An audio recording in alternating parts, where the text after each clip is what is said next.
When we got to the mainland, we found the space elevator's support facility. I guess this was the factory where they built the gigantic structure the elevator traveled in. There was this little girl sitting in front of a mural. When the princess saw her, she shuddered like she'd seen a ghost. The girl had a stuffed animal. This was the day after the shit went down at Tyler Island.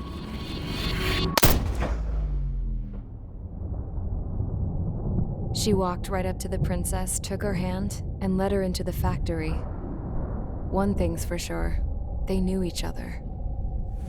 The factory'd been converted to a production line for Erusian drones. It was fully automated and chugging along, making drone after drone after drone. Once they got inside, the princess stopped and just stood there.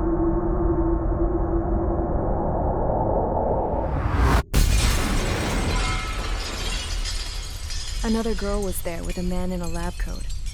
He was trying to use his keyboard, but she wouldn't let him. She took a data chip and threw it on the ground.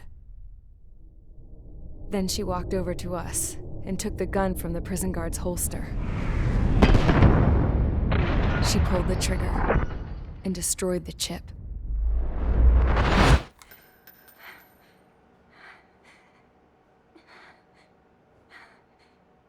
Later, I found out that the girl with the gun and the one with the stuffed animal were sisters. They were also the granddaughters of Mihai A. Shalaji, the legendary pilot. Gramps used to talk about him. He said Mihai was the top ace from 2 wars ago. Know any Belkans? Because this guy was a Belkan, and they love to stir shit up. Pitting nations against other nations is a particular favorite of theirs, along with developing hyper-advanced technology. That's right. I'm Belkan, born and raised. My country is gone now. Rather than surrender to its enemy, Belka detonated 7 nuclear weapons on its own soil. My people scattered around the globe, living in the shadows of other countries. We had a new purpose: to breed wars. The theory was that through war, we could achieve our destiny and our revenge. I had just finished inputting Mihai's data when his granddaughter came in. She destroyed the only copy I had of the information I squeezed out of him. The girl loved Mihai. No one knew more than her just how hard I pushed her grandfather for that data, how much I made him sacrifice in the process. I promised his granddaughters that his efforts were not in vain, that it could end this terrible war. But in the end, it only caused more chaos and despair. We were responsible for all this damage, all this tragedy. Now, we were going to pay for it. The Erusians, once our allies, would see to that. I had lost the drive to continue my work, even before I noticed Mihai's granddaughters eyeing me with suspicion that one day. I should have stopped then, for all our sakes. Mihai's granddaughter tossed the gun aside. She said if she resorted to killing, she'd just end up like the rest of us. And by us, she meant everyone, including the princess. Like me, the princess was afraid to look into the girl's eyes. She knew that by encouraging her people, she kept the war going. Mihai and his granddaughter were victims of it, and now they too were paying the price. Is this for Belka? Or for Erusea? My grandfather had only one wish: to continue soaring through the endless skies. That was the only place where he felt alive. But I don't even have a country to call home, let alone the sky. The Black Forest, the lake, they are no longer mine. Even though those lands were once cherished by my late mother. We have to learn to put that sense of nostalgia behind us and behave like mature adults. My homeland. She's right. It feels so far away now. The woman with the rifle approached me. She was focused on more pressing issues.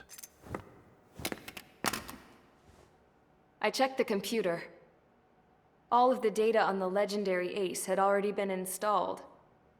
No, I pulled it before it was completed.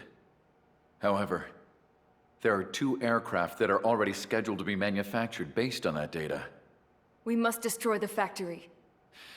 This isn't the only one.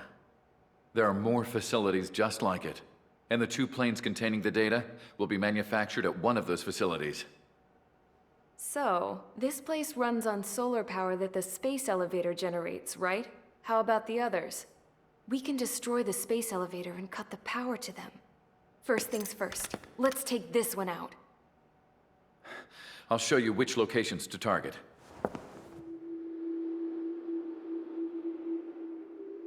I stood there, thinking about that mural by the factory's entrance. Harling commissioned it to be painted. I realized that in the background, behind the dancing figures, the artist had painted several space elevators. I understand now. The space elevator wasn't designed to exploit Erusia after all.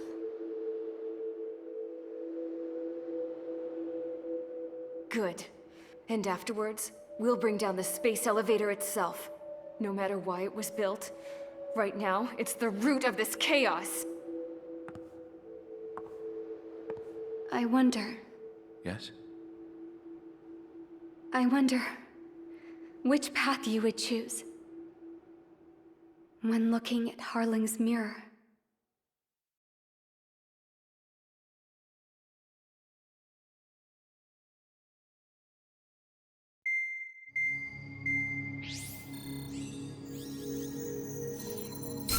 Let's get the briefing started. We've done enough air operations. Just let us go home. There's no path for us to get home. Whatever direction you fly, it'll be right into a hail of enemy fire.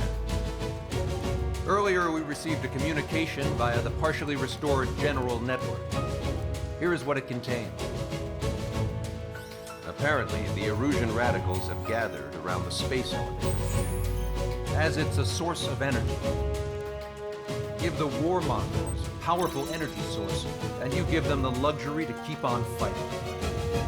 In response to this, people from both Osea and Erusia have joined forces, and will take down the final Arsenal bird in a saturation attack from the air and the sea. Once that's achieved, they'll take the space elevator from the aggressors.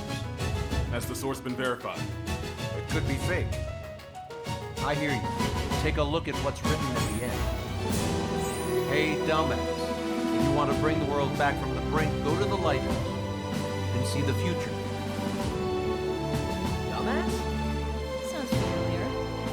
It certainly does. It's from those guys we met in Tyler Island, the 444 Squad. It's a message to all those looking to end the war. But I also think it's a message for Trigger.